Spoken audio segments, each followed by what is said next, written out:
আসসালামু আলাইকুম। সাইব mobile technology থেকে আমি সাইদুল ইসলাম বলছিলাম।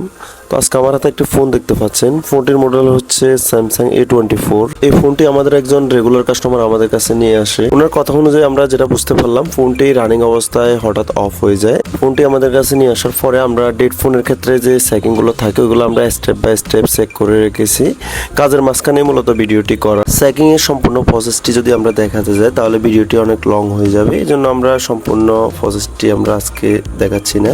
এটি চার্জার মাধ্যমে চার্জার কানেক্ট করলে 6 এম্পিয়ার নেয় এবং আমরা যখন ডিসি পাওয়ার সাপ্লাইতে কানেক্ট করে পাওয়ার সুইচ প্রেস করি 18 পর্যন্ত রিডিং ওঠে এবং পাওয়ার সুইচ ছেড়ে দিলে 0 হয়ে যায়। চার্জারের এম্পিয়ার এবং ডিসি পাওয়ার সাপ্লাই রিডিং দেখে আমরা যেটা বুঝলাম, সিপিইউর নিচে যে বলগুলো থাকে ওগুলো মাদারবোর্ড থেকে ডিসকানেক্ট হয়ে যাওয়ার কারণে মূলত এই ফোনটি অফ হয়ে যায়। আমরা এখন এই ফোনের সিপিইউটি উঠিয়ে নতুন করে রিবলিং করে আবার যদি আইসিটি ইনস্টল করে দিই, আশা করি ফোনটি রানিং হয়ে যাবে।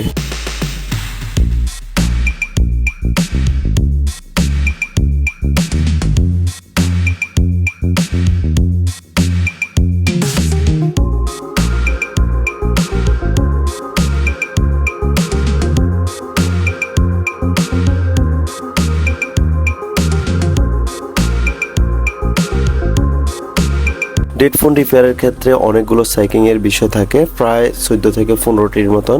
এগুলো আমাদেরকে স্টেপ বাই স্টেপ চেক করে যে কোনো ডেড ফোন সমস্যা নির্ণয় করতে হয়। তবে কিছু কিছু মডেলের ক্ষেত্রে আমরা সহজে সমস্যাগুলো নির্ণয় করে ফেলতে পারি। যেমন বেসিক চেকগুলো দেওয়ার পরে আমরা ডিসি পাওয়ার সাপ্লাই এবং চার্জারের এম্পিয়ার দেখে আমরা সমস্যাগুলো নির্ণয় করে আমরা কাজ শুরু করে দিতে পারি। আবার দেখা যায় যে কিছু কিছু ফোনের ক্ষেত্রে স্টেপ বাই স্টেপ সবগুলো চেকিং এ আমাদেরকে করা লাগে। এই জন্য ডেড সেট রিপেয়ারের ক্ষেত্রে আমাদের যদি চেকিং এর প্রত্যেকটি স্টেপ জানা থাকে তাহলে আমরা সহজে যে কোনো ডেড সেটের সমস্যা নির্ণয় করে রিপেয়ার করতে পারবো। কারণ ডেড সেটের কাজ করার থেকে মাদারবোর্ডের আমি কোন সেকশনে কাজ করব বা কোন আইসি কোন পার্টসে কাজ করব ওইটাই বাইর করা হচ্ছে কঠিন কাজ। এই জন্য আমাদেরকে অবশ্যই ডেড সেট রিপেয়ারের ক্ষেত্রে আমাদেরকে প্রত্যেকটা স্টেপ জানা থাকতে হবে।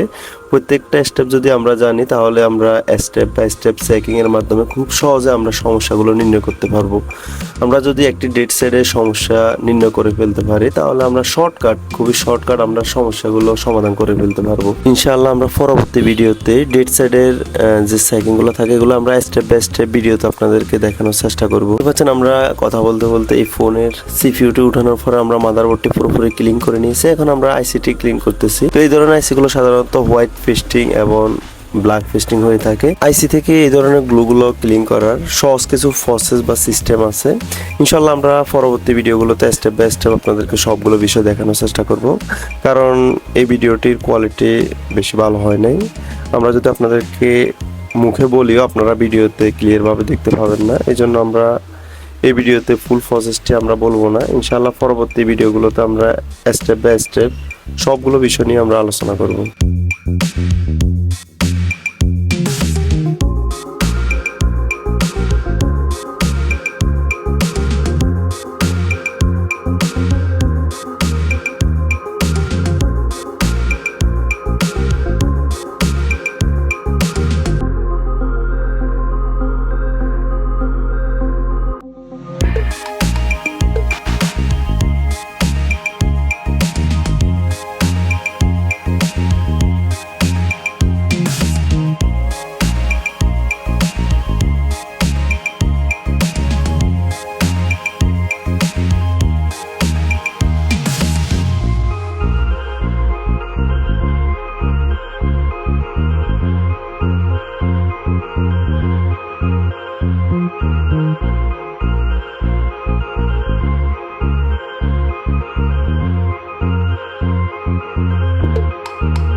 দেখতে পাচ্ছেন আমরা এই ফোনের সিপিইউটি উঠানোর পরে খুবই সুন্দরভাবে আমরা রিভলিং করে আবার ইনস্টল করেছি।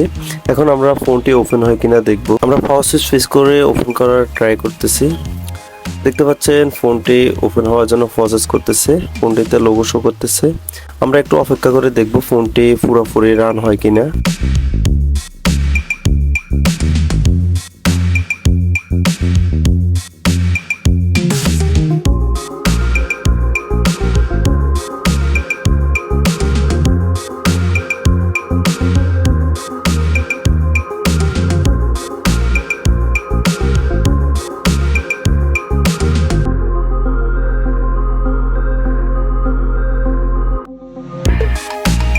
আলহামদুলিল্লাহ, দেখতে পাচ্ছেন আমাদের ফোনটি পুরোপুরি রানিং হয়ে গেছে। তো আপনারা যদি মোবাইল সার্ভিসিং রিলেটেড নতুন নতুন ভিডিও পেতে চান তাহলে আমাদের চ্যানেলটি সাবস্ক্রাইব করে রাখতে পারেন। ধন্যবাদ সবাইকে।